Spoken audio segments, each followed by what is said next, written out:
കേരള ബ്ലാസ്റ്റേഴ്സിന്റെ കച്ചവടത്തിനുള്ള കൊതി ഇന്ന് ഇന്നലെ ഒന്നും തീരാൻ പോകുന്നില്ല. ഇന്നോ നാളെ ഒന്നും തീരാൻ പോകുന്നില്ല. ആഷ്ലി വെസ്റ്റ്വുഡിനെ കൊണ്ടുവരുന്നതിന് മുമ്പ് കോൺട്രാക്ട് ടെർമിനേറ്റ് ചെയ്യണമല്ലോ. മ്യൂച്വൽ കൺസെന്റോടെ ടെർമിനേറ്റ് ചെയ്താൽ മാത്രം കേരള ബ്ലാസ്റ്റേഴ്സിന് നഷ്ടപരിഹാരം കൊടുക്കാതിരിക്കേണ്ടുള്ളൂ. അല്ലാതെ ടെർമിനേറ്റ് ചെയ്ത് കഴിഞ്ഞാൽ നഷ്ടപരിഹാരം കൊടുക്കണം. ആ ഒരു സംഭവം നിൽക്കുന്നതുകൊണ്ടാണ് ഇതുവരെ കാര്യങ്ങളിൽ മുന്നോട്ട് പോകാത്തത്. അവിടെയും ലാഭം തന്നെ നോക്കുവാണ്.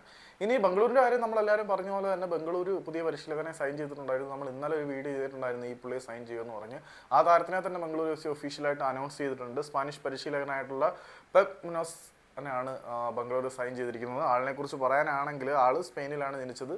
ബാഴ്സലോണയുടെ ഫിലോസഫി ഫോളോ ചെയ്ത് വരുന്ന ആളാണ്. അദ്ദേഹത്തിൻ്റെ ഒരു സ്റ്റൈൽ എങ്ങനെയാണെന്ന് വെച്ച് കഴിഞ്ഞാൽ അറ്റാക്കിംഗ് സ്ട്രക്ചറൽ സ്റ്റൈലിലാണ് പുള്ളി തൻ്റെ ഒരു ടീമിനെ മുന്നോട്ട് പോയിക്കൊണ്ടിരിക്കുന്നത്. അദ്ദേഹത്തിൻ്റെ ഏറ്റവും വലിയ അച്ചീവ്മെൻ്റ് ഒക്കെ പറയാനാണെങ്കിൽ AFC ചലഞ്ച് ലീഗ് ഫൈനലിൽ 2025 ടീമിലേക്ക് കൊണ്ടുവന്നിട്ടുണ്ട്. അത് കൂടാതെയുള്ള കിരീട വിജയങ്ങൾ നോക്കുകയാണെങ്കിൽ കംബോഡിയൻ ലീഗ് വിന്നറായിരുന്നു 2023, 2024, 2025. അതുകൂടാതെ കംബോഡിയൻ കപ്പ് വിന്നറാണ് 2023-24 സീസണിൽ. 2024-25 സീസണിൽ കംബോഡിയൻ സൂപ്പർ കപ്പ് വിന്നറാണ് അദ്ദേഹം. പിന്നീട് ഏഷ്യൻ എക്സ്പീരിയൻസിനെ കുറിച്ച് നമ്മൾ ഓൾറെഡി പറഞ്ഞിട്ടുള്ളതാണ്.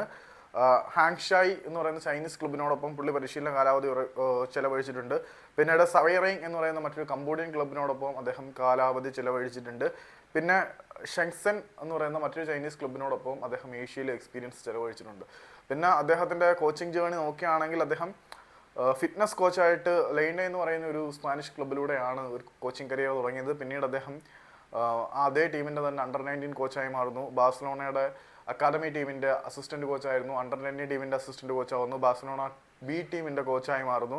അങ്ങനെ അത്യാവശ്യം നല്ല ഒരു കരിയർ റെക്കോർഡ് തന്നെ പുള്ളിക്കുള്ളതാണ്.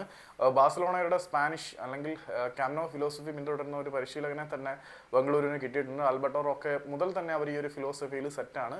അപ്പം ഈ ഒരു താരം ബംഗളൂരുവിനെ വലിയ നേട്ടങ്ങളിലേക്ക് കൈപിടിച്ച് നടത്തുമെന്ന് പ്രതീക്ഷിക്കാം. ആത്മാർത്ഥതയുള്ള മാനേജ്മെൻറ്റ് നല്ല പരിശീലകരെ കൊണ്ടുവരും, നല്ല താരങ്ങളെ കൊണ്ടുവരും, നല്ല രീതിയിൽ മത്സരങ്ങൾ ജയിക്കും. അല്ലാതെ മാഗ്നത്തിൻ്റെ കീഴിലുള്ള ബ്ലാസ്റ്റേഴ്സിൻ്റെ ഒക്കെ കാര്യം ഫാൻസായ നമ്മുടെ കാര്യം തന്നെയാണ് പറയുന്നത്. റബ്ബർ എടുത്ത് വലിച്ചുകൊണ്ടിരിക്കുക എന്നല്ലാതെ കാര്യമായിട്ട് ഇതിനകത്ത് ഒന്നും ചെയ്യാൻ